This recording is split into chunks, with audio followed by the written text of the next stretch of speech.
بسم اللہ الرحمن الرحیم۔ السلام علیکم۔ اچھی بات دوسروں تک پہنچانا صدقہ جاریہ ہے۔ چینل کو سبسکرائب، لائک اور شیئر کریں، شکریہ۔ حضرت امیر معاویہ رضی اللہ تعالی عنہ، سیرت و کردار، قسط نمبر 1۔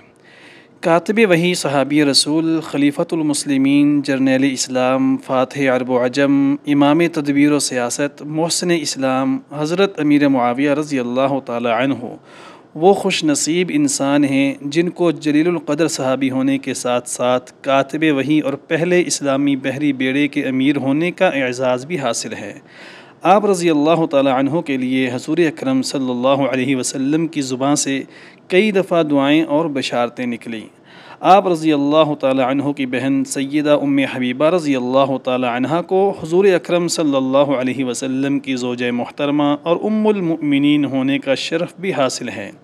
آپ نے 19 سال تک 64 لاکھ مربع میل یعنی آدھی دنیا پر حکومت کی۔ تاریخ اسلام کے روشن اوراق آپ رضی اللہ تعالی عنہ کے کردار و کارناموں اور فضائل و مناقب سے بھرے پڑے ہیں۔ حضرت امیر معاویہ کا سلسلہ نسب 5ویں پشت میں حضور اکرم صلی اللہ علیہ وسلم سے مل جاتا ہے۔ آپ کے آئینہ اخلاق میں اخلاص، علم و فضل، فقہ و اجتہاد، تقریر و خطابت، غریب پروری، خدمت خلق، مہمان نوازی، مخالفین کے ساتھ حسن سلوک، فیاضی و سخاوت اور خوف الہی کا عکس نمایاں نظر آتا ہے۔ قرآن کی حفاظت میں ایک اہم سبب کتابت وحی ہے۔ حضور صلی اللہ علیہ وسلم نے جلیل القدر صحابہ رضوان اللہ علیہم اجمعین پر مشتمل جماعت مقرر کر رکھی تھی جو کہ کاتب وحی تھے۔ ان میں حضرت معاویہ رضی اللہ تعالی عنہ کا 6واں نمبر تھا۔ حضرت شاہ ولی اللہ محدث دہلوی لکھتے ہیں کہ حضور اکرم صلی اللہ علیہ وسلم نے حضرت معاویہ رضی اللہ تعالی عنہ کو کاتب وحی بنایا تھا۔ حضرت امیر معاویہ رضی اللہ عنہ وہ خوش قسمت انسان ہیں جن کو کتابت وحی کے ساتھ ساتھ حضور صلی اللہ علیہ وسلم کے خطوط تحریر کرنے کی سعادت بھی حاصل ہوئی۔ حضرت امیر معاویہ رضی اللہ تعالی عنہ حضور اکرم صلی اللہ علیہ وسلم کی خدمت میں حاضر رہتے، یہاں تک کہ سفر و حضر میں بھی خدمت کا موقع تلاش کرتے۔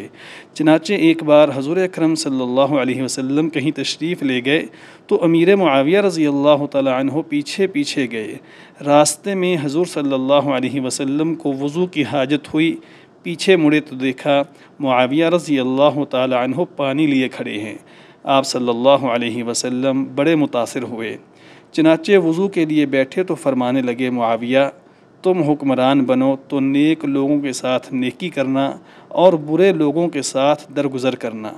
حضرت معاویہ رضی اللہ تعالی عنہ فرماتے تھے کہ اسی وقت مجھے امید ہو گئی تھی کہ حضور صلی اللہ علیہ وسلم کی پیشین گوئی صادق آئے گی۔